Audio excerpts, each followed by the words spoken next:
Okay, we are now recording. Okay, good deal. All righty. I call this meeting of the Finance and Facilities Committee of the Waukesha Board of Education to order. First up on our general business is verification. The meeting was properly posted. Darren? Yes, it was. Excellent, thank you. Next up would be opportunity for citizens to speak. Do we have anybody that wants to speak? We do not. Okay, excellent. Hey, Jess. Yes. I clicked on something and now I can't see the meeting. I said, WebEx and I can hear everything. There should be a button to click on to get back. Yep. Bring your mouse, take your mouse to the bottom of the screen, and you should see a menu appear. Yeah. Oh, thank you, Joe. Awesome. There you are. Okay, so next up on the agenda are the action items. First action item is approval of minutes from the March 2020 meeting. Be looking for a motion. So moved. Thank you. Excellent. Are there any discussion? Sorry, who moved? Theo did. I missed the mover in second or two. Who moved? Corey did. Yep, that's what I thought. And I didn't want to say that. And then second? And I seconded Diane Boyd. Okay, that's what I thought too. All right, any discussion? Questions, concerns? Seeing none, all those in favor say aye. Aye. Aye. Aye. Opposed?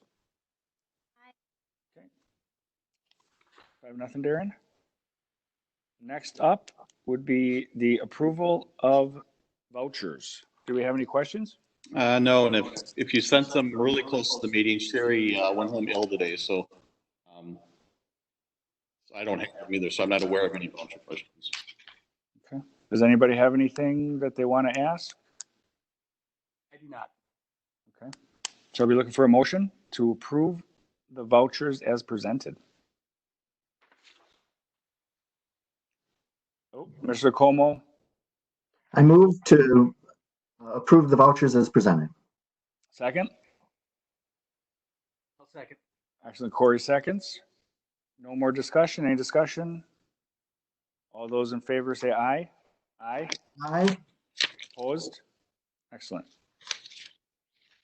Moving on to our third item, which is approval of the 2021 student fees.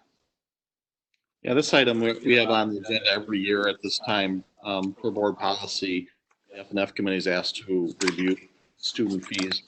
So we're not recommending any changes for next year. I mean, the reason we're adopting the fees now is so that information can go out in registration information appearance. Excellent. In your packet, there's some history of our fees and what our current fees are. Okay. I'd be looking for a motion to approve student fees. Anybody? So moved. Thank you, Corey. Second. Second, Karen. Awesome. Thank you, Karen. So any discussion on the student fees? Patrick, I have one question. Yes, ma'am. It says that the fees for AP courses are eliminated. Does that mean they take the test? Or is that just a course fee that would be beyond the actual test, the AP testing itself? That's a fantastic question. My assumption is it's the test. Jess, it's actually the class waived the fee. That- The test, they still have to take the exam.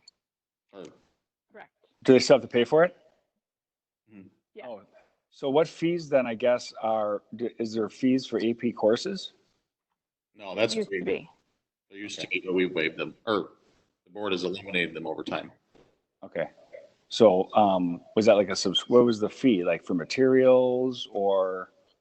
Yeah, and I think Jess handles all of our fees, so I'm kind of deferring to her. Okay. I remember those course fees varied by, obviously an English course was more expensive or cheaper than a more Okay. material intensive course. Excellent. AP science classes had the highest course fees for all the labs and materials they used. Okay. Great question. Mr. Como. Thank you, Patrick. Yes, with respect to the lunch program and the breakfast program, I know the federal government regulates that pretty closely. There were no changes to that this year, Darren? No, we could hold fast in with everything going on in the economy or lack of an economy right now. We thought it best just to hold off. But more than likely next year for the 21-22 school year, we'll be coming back with a food service adjustment because there is a calculator we have to go through to determine that. Okay, thank you. Good questions. Anybody else have any questions? No. Nothing? Alrighty. All those in favor say aye. Aye. Opposed? None. 5-0. Thank you very much. And our last item for action items is the approval of the String Academy contract. For the last several years, going back to 14-15, we've had an annual contract agreement with the Strings Academy. And this came up as a topic of conversation. It was the beginning of the school year, or not, or last summer. And you had us gather some information. We're recommending the approval of a contract for 2021 school year.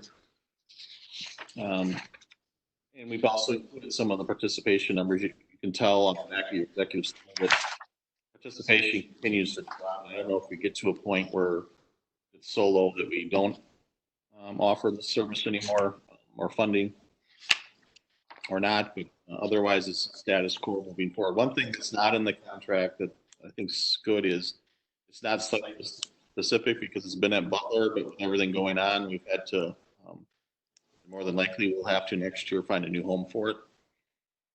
I can answer any other questions you may have.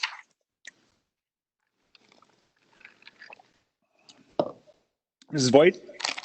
I just have a question about, it's paid quarterly.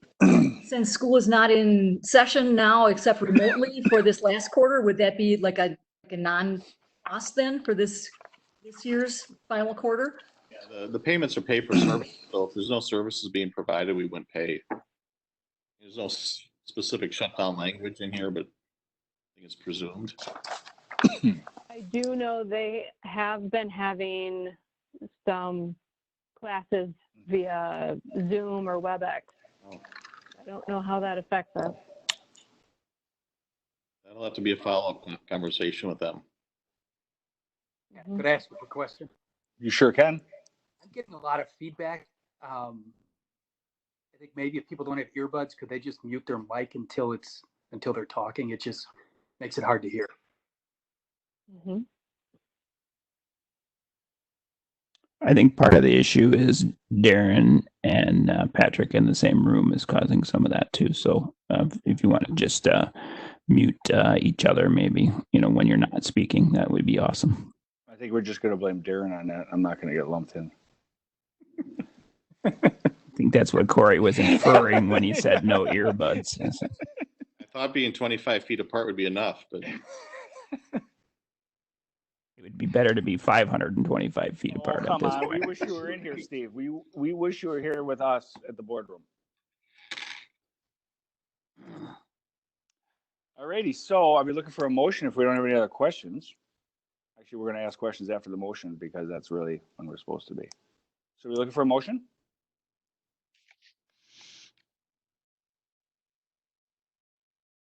Oh, okay, Mr. Como? Sorry. And is there a second? I'll second. Excellent. Mr. Montilla, is there any other discussion related to the approval of the String Academy contract? Mr. Como? Yeah, Darren, you had asked if there might be a certain minimum that we require minimum participation, and we have gone down over the years. We're actually in 2014, 2015, we had 66 total students participating. We're down to 22 now. That's a third of where we started. I think we should still keep our eye on it. I'm in favor of continuing it this year, but I didn't really think about, well, what is a minimum? I didn't really prep for that here. And 22 students is still 22 students, so I'm in favor of still moving forward with this right now. I know how music can change the lives of students and how it enhances their learning processes. So those are the main reasons why I'm in favor of it still this year. Excellent. Any other comments? No. Okay. All those in favor say aye. Karen? Oh, I'm sorry. Oh, does Karen? Karen, do you have a comment?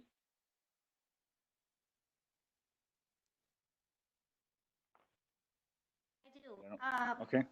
Thank Karen, you. were you able to talk to the instructor, Miss Jane Ritka? Sherry was in contact with them to gather the data and everything. She was the contact person on this agenda item. I know I had started an email at some point to both of you so that you could talk about it and talk about advertising and to get those numbers up and what we could do about that as a district or as she was the leader of it. And I just didn't know where that went, but I know that was talked about or started. Yeah, and I know Sherry had reached out to her back when we talked about this earlier this school year, I believe. And we talked a little bit, or Sherry, I made sure she mentioned to her, some level of concern about the level of participation. Not that we put a number out there, but I think they're aware that being at a third of where you were a few years ago is not a sign of strength at this point. But so I think that this is the beauty of this is it's a 1-year agreement. So we'll be back talking about this, before we know it. Okay, thank you. Mrs. White? I was just impressed to see the variety of schools that are impacted. 8 different schools in the listing. It is just 1 or 2 students in each location, which those students wouldn't be served otherwise. So I think it does meet a niche, a need for that type of opportunity. Mr. Como? Thank you, Patrick. Just real quick, Darren. I don't know what the timing needs to be on this particular contract, but if we wanted to delay it to see how the whole COVID-19 thing plays out, I know we're going to have another discussion a little bit later on budgetary circumstances, and COVID-19 does impact us. So if we wanted to delay this, could we delay this at this time? Yeah, there's no rush on this. I put it down as an action just because we've done it several years, but we have until even into the summer, I think. Certainly within the fiscal year. So on July 1, we'd have an agreement, but I don't think anything would be hurt if you went beyond that, but I don't see a reason for that. But if you wanted to wait till May or June and finalize that, I don't have any concerns about that. In the contract itself,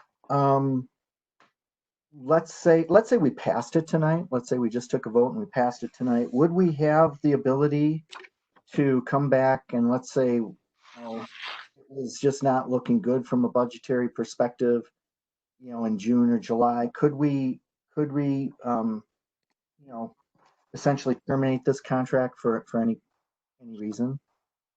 If you look at Article 12, termination, sub D, sub 2, the district decides, under immediate or prior notice for termination, it says the district decides at its discretion to terminate this agreement.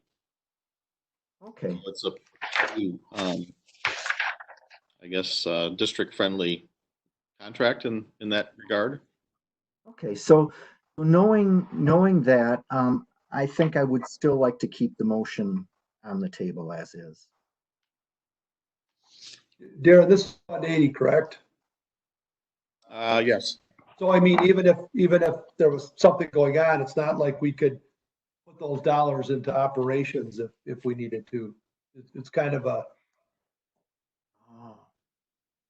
No, the only way to invest those dollars would be to deduct it from the following year's tax levy, but the dollars involved Yeah, are not Okay. significant at this point. Yep. I mean, not that we still wouldn't if we got to that point, but Mrs. Voigt, do you have a question? I was going to say that 15 is in here too, the force majeure type of idea, but that would be just for the time of the delay, like for just when school was out.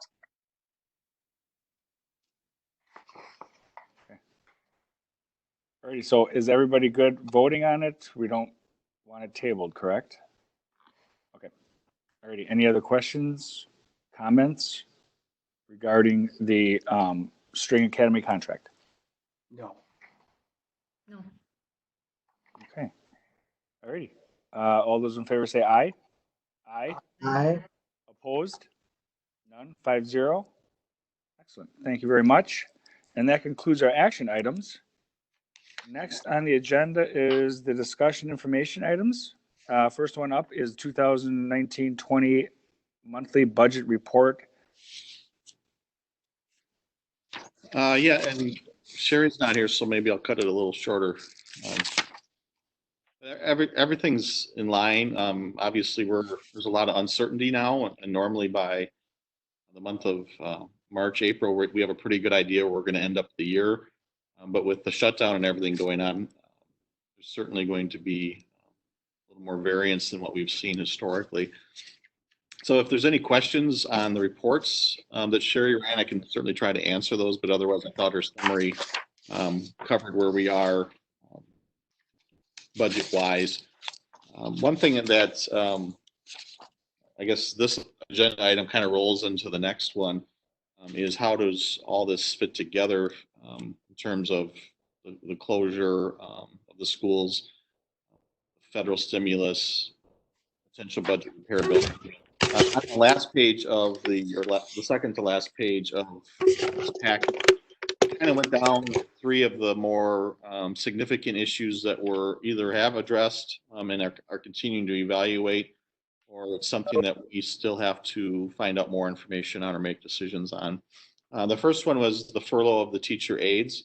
I know I've sent some emails to the board kind of outlining what our rationale was in making that decision. So hopefully you've all read that. But just to go over the timeline, on March 17th, we had issued a memo to the aid group saying that we were going to pay them through Friday, April 3rd, and then more than likely going to furlough them. So that was kind of their notice per the handbook.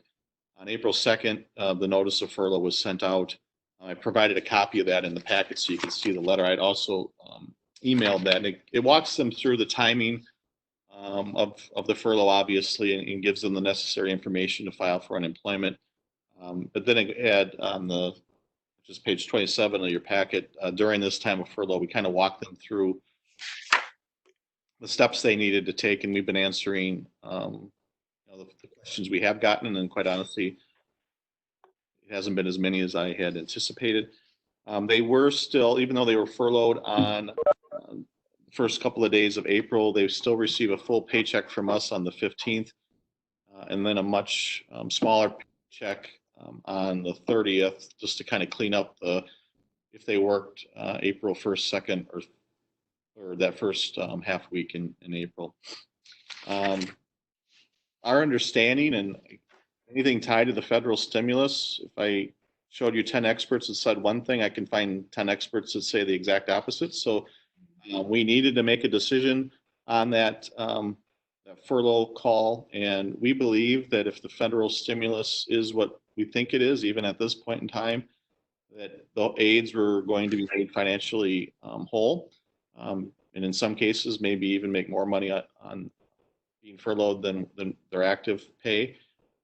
But obviously this is a larger issue than just the financial part of this. Sending a furlough letter to any employee isn't a great thing.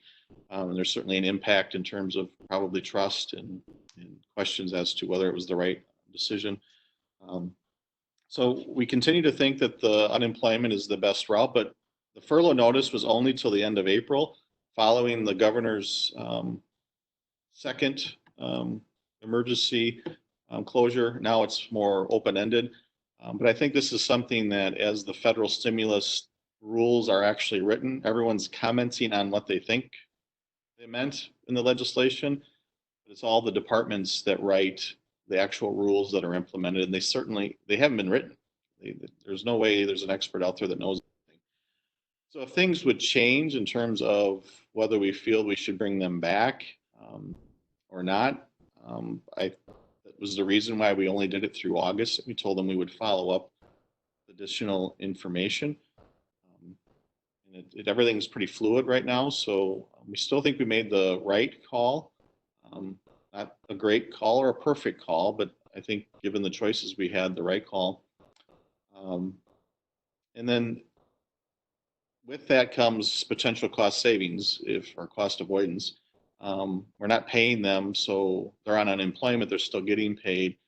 But what that number is is really dependent, and what the final number is dependent on what those federal unemployment rules are, because we're hearing that we might have to pay some of it or none of it, and meaning the $600 add-on the federal stimulus package provided. So that was kind of our rationale as to why. One other thing that was critical at that time when the furlough was issued in terms of bringing them back to perform some duties, and we have maintained some aides that help with the IT side of things as we went to offsite or virtual instructional model, was we couldn't have, schools were so busy, we couldn't have all the aides showing up looking for guidance on how to fill their day. As you were trying to teach, 1,000 teachers to go virtual when most of them probably have never done that before. So that was our thought process. And Todd, you can add something. Otherwise, I'm more than happy to answer any questions you might have, because obviously this is probably the most controversial decision that we've made to date on all this. I think the bottom line is, they are and can get compensated. I actually am trying to get what I would say a very authoritative determination of how that's paid back directly from Washington, D.C.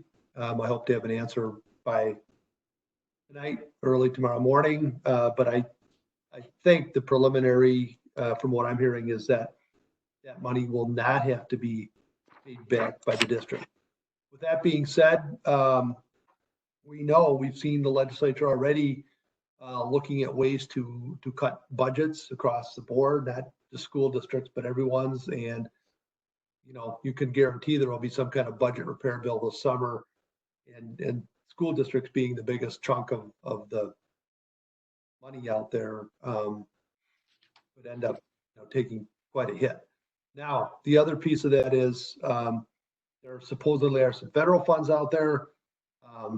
That's as Darren noted, everything's still up in the air. We have no definitive measure of how that looks. And if that's the case, then if it makes sense to bring staff back to pay salary because we're being funded, that would make sense. But until then, I think we have to kind of conserve our dollars. We could end up, that's $1.8 million between now and the end of the year, and that's a pretty large sum of money that I think if we can make it up if things go well, if we get some money from the feds. But if we don't, and we go into next year with another $1 million or $2 million deficit, it's going to be very hard to go. Mr. Como? You're muted. Sorry about that. That's all right. Darren, you might want to go over to a couple other advantages of furloughing as opposed to terminating those positions. Healthcare is one, and also people do not have to reapply for their jobs. Those are a couple advantages, right? And there may be some others as we're going through all the different permutations of what to do. Yeah, I'm glad you brought that up.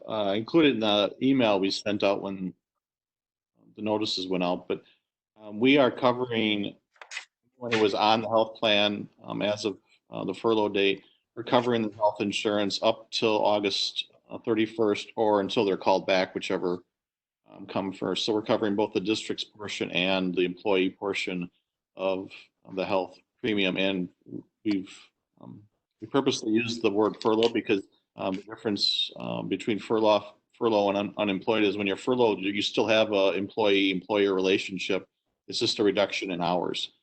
So they will be recalled. Now, with that said, if we go into next fall, people's schedules and what hours they're working with and maybe with site and all that, that's just a natural part of starting up every school year.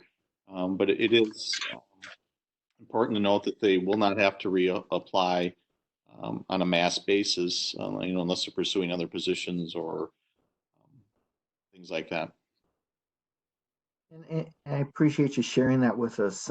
This is a difficult scenario. There is no perfect scenario actually for a decision to be made here, but I think this took a number of things into consideration, and I think furloughing was probably the best route to go at this time. Any other questions? Corey, you got something? Excuse me, I do. Briefly, I came at this issue pretty hard. I think I called Dr. Gray March 12th, talked about my idea, which I think other people had an idea of paying our aides, our part-time employees, because my view is the budget was already set. The 2019-2020 budget was already set. We're not a for-profit business. It's money that was there. My thought at the time was, I guess, more hopeful than maybe realistic that this shutdown wouldn't be as long as it has been. It's now has been a month and 1 day since I first had the conversation with Dr. Gray. I know in the week or so following, I sent a bunch of emails regarding this. If I could go back in time and know what I know now, especially with what Dr. Gray said, the state legislature is proposing a bunch of different bills. There are going to be budgetary constraints. If I could go back now or go back then and know what I know now, then I wouldn't have suggested it. I think it's something that I would support. I think these people need the money. I think the health insurance being paid by the district is great, but a lot of these part-time employees don't have health insurance. I did look at the additional stimulus of $600 a week for part-time employees. I think Darren's correct. A lot of those people will end up making a little bit more than what they did before, and that's fine. But no, I think there's far too much uncertainty regarding the budget process and what's going on next year for me to, I guess, champion that cause. Do I wish we had an extra 1.2 or 1.8 million to pay these employees? Absolutely. There's special ed aides. There are other aides that are absolutely vital to the educators in our district, and they're absolutely vital to a lot of our students. There's our aides that a lot of these students are some of the only people they can relate to in an educational environment. So I think it's an important thing. I'm glad it's being discussed. I'm happy with the work that's been put into by the district to see if this is really something we can do. I think the answer is, can we do it? Sure. I mean, we could all vote and the school board at large could vote and pay these people, but should we do it? Is it the wise thing to do financially? No, it's not. So I was wrong. Really admit it, but I'm glad that we're having the discussion. So if anybody has actually watched these, they'll know that we thought about it, and the analysis that went into it was pretty intense. So that's why. Corey, I don't think you're wrong. I think, and I'm glad you did bring it up, because I think it allowed us to get into a deeper discussion on how this would impact us down the road. It also allowed us to look at some other areas, which I think we'll be talking about later tonight. So it's good to have those kind of discussions. So, and I think at the time you brought it up, it wasn't a wrong decision. It looked like the best decision, because we were thinking, we extended it a week too. So as it went on to April 24th, that obviously kind of changed how we had to look at it. So I think it was, personally, I'm glad you did bring it up, because it helped us examine it a little closer. That's one thing that Corey touches on, and I've tried to repeat it as often in executive summaries and emails. If we would have made this decision on what we knew on March 17th, it probably would have been seen a lot less wise. Federal stimulus wouldn't have been known. A lot of things like that. The best decision I think we made in getting to where we were was paying them through April 3rd, because it gave us time to find out what the playing field was. And once that federal stimulus unemployment number came out, and I think it's holding true to what we thought it was, I think it made it a lot easier to make the call on it. Mrs. White. Are we extending this once we get to April 30th and or bringing them back, correct? If we remain closed now, if the rules come out with the federal stimulus that says, because there's language we're going to talk about at the bottom of the page here, about trying to continue to pay staff and you might not get federal stimulus. I think in a couple of weeks, we'll know whether we need to continue them. I also have some level of concern. Normally an aide isn't aide unemployment eligible over the summer with all these rule changes. Are they now all of a sudden eligible for unemployment all summer long when they wouldn't have been earning anything from us? If those things start coming out come May 1st, we might be having a whole different view on how we handle this situation. But for now, I think we're in a decent place. Any other questions? I guess the only question that I have is, we might not have to pay it back, but is it going to affect our experience rate on future unemployment insurance? Because right now, I mean, the experience rate works where if you lay somebody off, you pay it goes up a certain percentage every time somebody gets laid off, right? Which doesn't necessarily pay. I mean, it will after, obviously over time and then there's so many years and then the percentage is reduced. So I guess my question is even if we don't have to pay it back, is it going to put our experience rate through the roof where we'll be paying it essentially back over the next 15 years? Because I think I want to say it's in 5-year increments, but I haven't dealt with it in quite a while. So even though we don't have to come up with that money now, if they raise our experience rate, like is usually done if you lay off people, we will be paying it back no matter what. The difference is, again, I don't claim to be an unemployment expert in public education. Unemployment generally isn't an area we spend a lot of time on. Normally we get caught up in unemployment when someone leaves us and then gets laid off by that job, and then we're caught in their 18-month look back period. But we don't pay an unemployment tax. We get direct billed for if Darren Clark goes and files, we get charged a percentage of that particular case. So it's pay as you go. So I don't think it'll impact us in the long run because of that, but everything in unemployment right now is kind of fluid. So I'm not going to say, no, that's not possible because I just don't know. Okay. Thanks. Well, that's one of the things I'll find out as well. But my understanding is with this federal funding that's coming, it's supposed to be excused. I mean, again, I've got some information coming in hopefully tonight or early tomorrow morning. Okay. Okay. Excellent. All right. Any other questions? The next item is just the transportation contract. We'll be talking about that later on and what we do with that. Patrick? Mrs. Reinacek, do you have a question? You're muted.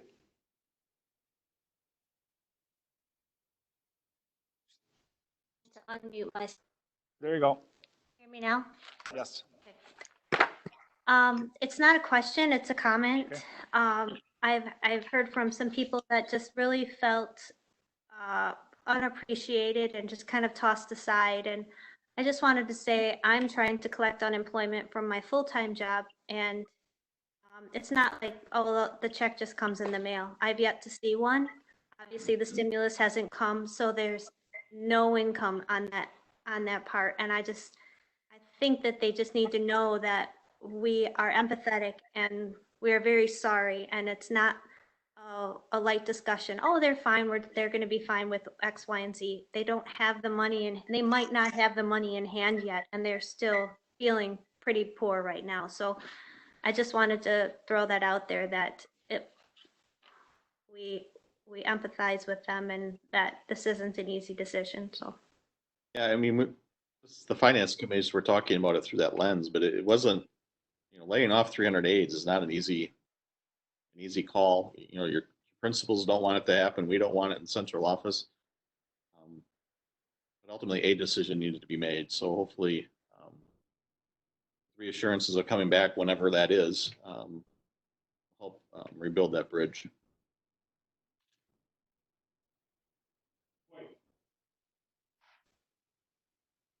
Mrs. Voigt, do you have a question? I have a comment. I think in our future communication, we have to be sure to let them know how valued they are, and that this wasn't a decision made lightly. Because I've received so many notes from parents that were concerned about the special ed aid position that their child takes advantage of being able to benefit from, and to have that person feel like they have been slighted, it just isn't a very, very good thing for us to be associated with. So I think these are very, very valuable people who do a lot of really good things for us, and this was not something that we choose to do lightly. For sure. The fact that it's furlough versus layoff, because we don't want to lose them. And I think that that's a really important, point of it that should be shared. This wasn't a layoff. This was a furlough because we do want to get them all back. Right. Oh, 100%. Totally agree. Mr. Como? Thank you, Patrick. Welcome. Looking at this page, the summary page. Darren? Okay. Oh, yeah. Yeah, so you have a comment on the food service fund, and it was just you're working on an estimate. Can you share some details on what that looks like? I know we are providing food service once a day to our students. Could you explain what we're doing there, how that works, and what you may or may not know right now in terms of how the budget may be impacted? Yeah, the just this document in general is really Sherry and I is just our scorecard, because a lot of the decisions made this year impact this year, but some of them impact the following year. So we're trying to come up with an overall strategy on that. Right now, and I forget the start date. I think it was after spring break, so around April 1st, but it might have been a week prior. We switched DPI, or the feds, or whoever's in charge of food service these days, came out and said that we could switch to the summer rules for food service, meaning we could do people driving up and us distribute lunches to whoever showed up eating lunch with a school-age kid. So we're doing that at, I want to say it's 6 elementary schools. We tried to distribute them. We obviously targeted some of our lower socioeconomic schools, but also try to disperse them throughout the district. And we're handing out or serving about, the high day was 2,000. So I'll say between 1,500 and 2,000 meals. And when the student or the family arrives, they're getting lunch for that day and then breakfast for the following day. And they're both bag lunches because of hygiene and our ability to quickly, you can prep those meals and hand them out quickly. So I think we're hitting a lot of the most important kids or most critical kids by doing that. What we haven't, our goal was just getting it up and running. What we have to do now, and what Sherry's working on, is going back and seeing what the federal aid payments are for summer lunches. Obviously, Aramark staffing is reduced, and they were happy to do it to keep their people working as much as possible. But just the dynamics of the costs and revenue are just slightly different that we need to fine tune. Okay, I appreciate that very much. Any other questions? Corey. Thank you. Sorry. Was this part of a standard policy in place to do these lunches and the breakfast? I'm just curious. If not, I'd like to know, if you guys do know, whose idea was it to do that? Because it should stand up and be recognized. It's a good thing. I think it was our entire executive team. I don't know if there's any one individual, but I think working with the business office and Aramark, we just decided that it would be a good thing. We do it for the summer, so it was basically the same kind of system as the summer, just doing it in the spring. So, whoever thought of it way back when we started doing it in the summer, which has been like 12 years now, maybe they get credit, but I think it was a team effort by a lot of different people. I would disagree with Todd. If the board likes it, it was my idea.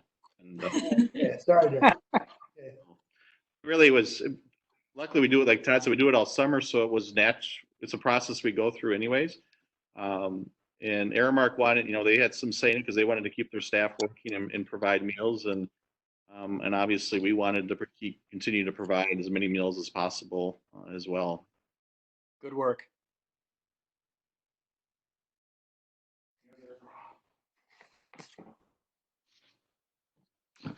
The last item is just a little blurb on the federal stimulus. The shaded paragraph at the bottom of your packet is, if I could tell you every email I get from some vendor that says my service is going to be funded via the federal stimulus package, we could probably solve all these problems. But in particular, the pay of employees and contractors and the desire, I think, of the legislation, I think their goal was to have us try to do that as much as possible. But ultimately it says shall, to the greatest extent practicable, continue to make payments. And this covers the aides, it covers the bus contract, and it probably covers several other contracts that I can't even think of. So keep in mind as we go down the path of talking about all these things, this is the crux of the problem I see is I guess the looseness of that language, and maybe those particular words have more legal meaning than I read, but we don't know as of right now, we don't know when we're getting funds, how much we're getting, what are the rules tied to it. So we're all just kind of waiting before we can make some clearer decisions. One last thing I'll mention in terms of the budget report, and we are, since the schools are down, trying to take advantage of the schools being empty to do some maintenance projects. So we are moving up some maintenance projects that otherwise, work on regrouting the south pool is a perfect example. That pool's used every day, just about. And the fact that we have a window right now, I told Tim this is our chance to get in there and do it without disrupting the Express or our teams or the Optimist event and all the other things that go on there. But just be aware that we are trying to maximize this time.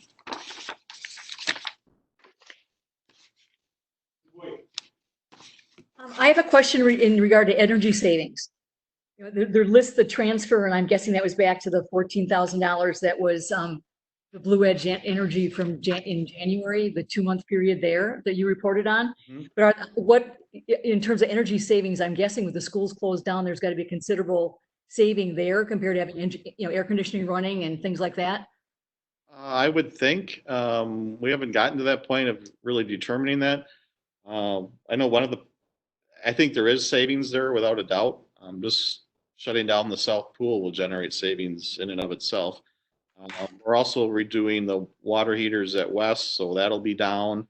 We'll come in with new efficient equipment to follow that. So there will be savings there. We just haven't gotten to the point where we can, and the billing cycle hasn't caught up where we'd even have something to measure yet, but there will be something there.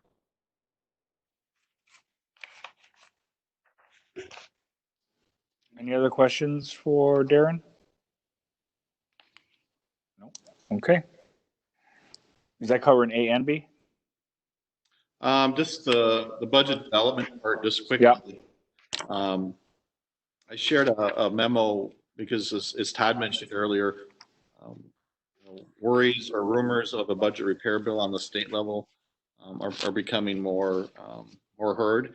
So this was from the School Administrators Alliance. This is just one of many versions of the same information, recommending adjustments to your budget expectations for next year.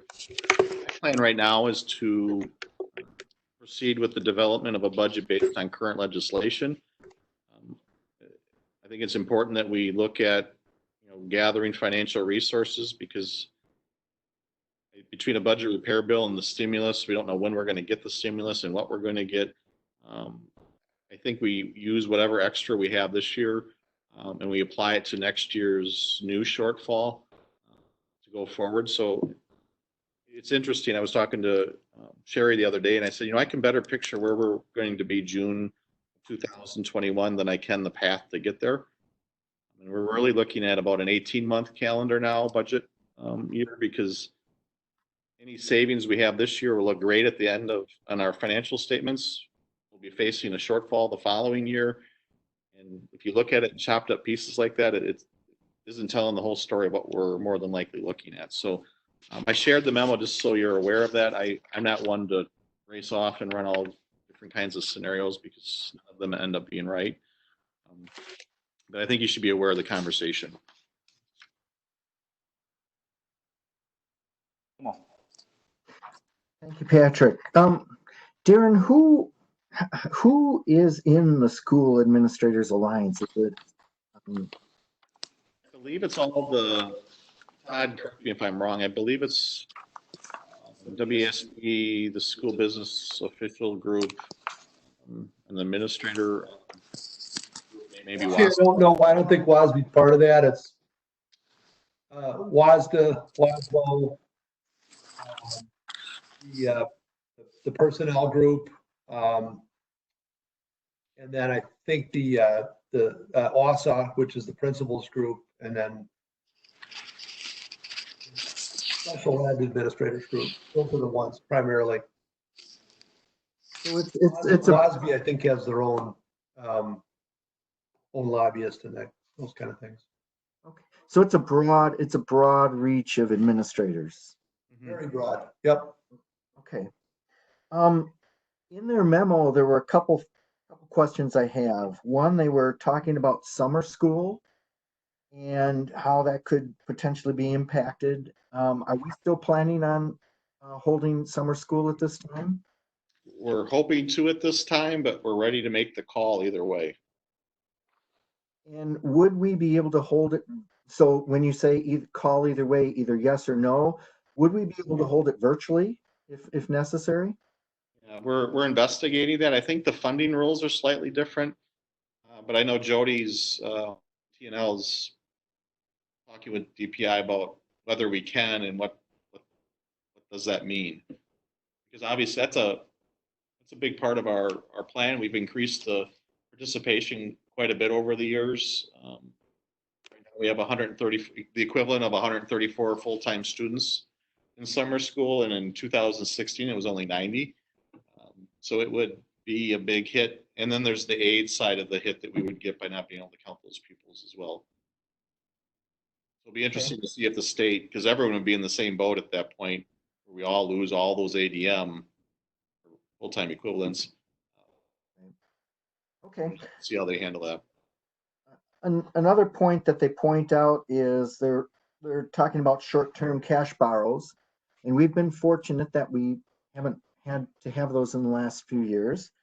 However, I'm wondering if it might make sense for us to take a look at our cash position every month as we're going through this COVID-19 scenario, just so we know where we're at with that. We may be perfectly fine, but I would assume that the COVID-19 scenario is impacting our cash flow. So it'd be nice to have either warnings when we think an issue is coming, or just every month provide us with that. Sure. And then the three scenarios were very interesting: the best case and the worst case and the one in the middle.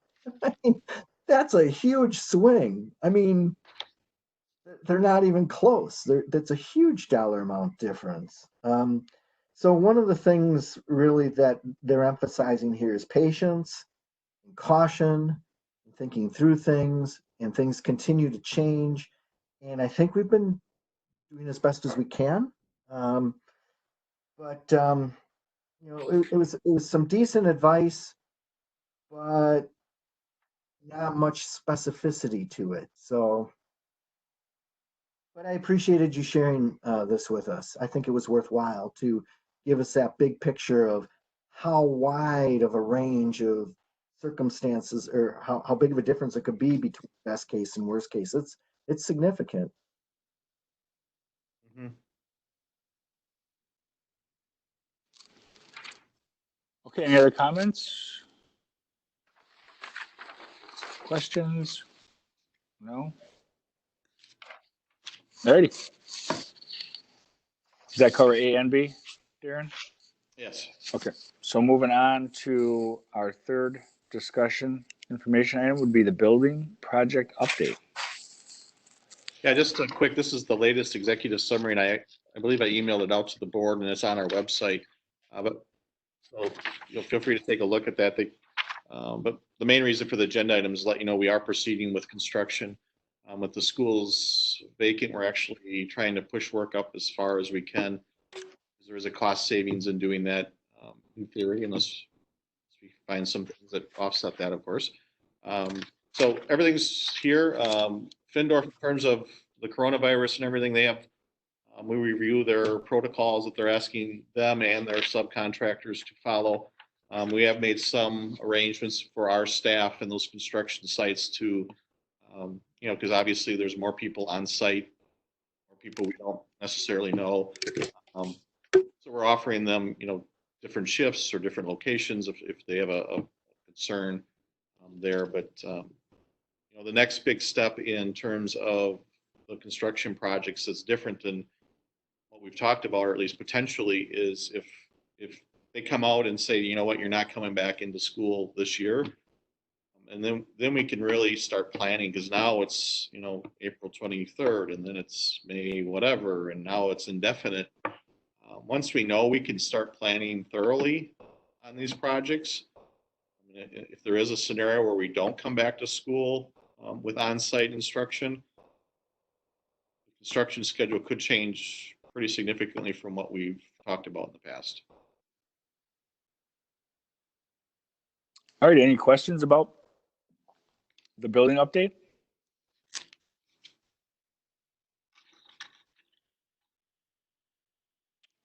Anybody?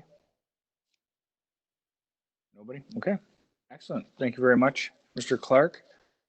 Next up on the agenda is other business. Does anybody have any recommendations for future committee meetings? Anybody? Okay. Anybody? Okay. Ready. So we are in need of a executive session, correct? Closed session? Yes. Okay, so I'll be looking for a motion to go into executive session. I'll do it. Mr. Sorry, I was waiting. Let whoever volunteered go. You can do it, Corey. Corey. You're good.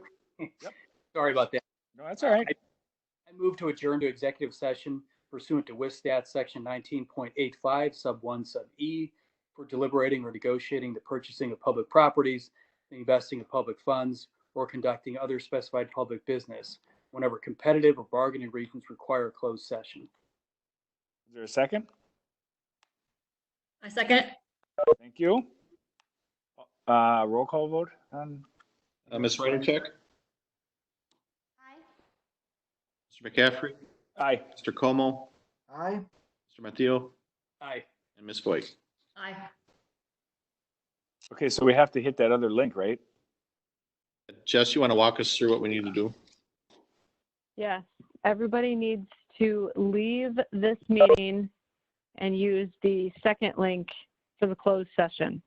And then after the closed session, we will come back to this original meeting. Alrighty, I will see you guys shortly.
A on the back of the agenda. Anybody want to make that? Anybody? Mrs. Voigt, are you going to make it? I will. Awesome.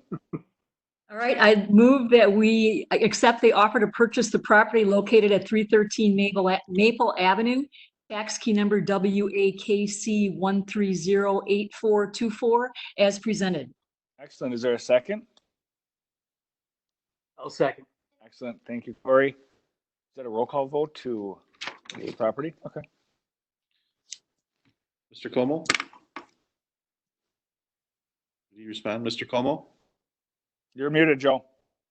Aye, sorry about that. Aye. Mr. Montijo? Aye. Ms. Voigt? Aye. Mr. McCaffrey? Aye. Mr. Anichek? Aye. Motion passes. Excellent. So our next F&F meeting is on May 11th, 2020, 5:30. It says here at Lindholm Administration Building, so Might be wishful thinking. hopefully not. Hopefully we're all back. All righty. Thank you. We will see you on Wednesday. On Wednesday. Thanks, everybody. Forward to it. Anybody who wants to join us here can definitely come. I'd be happy to see every one of you. See ya. Be safe. Night. Good night.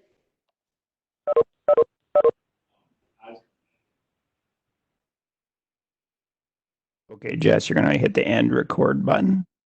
What was that? Yeah. You find it? Might be up under the event menu.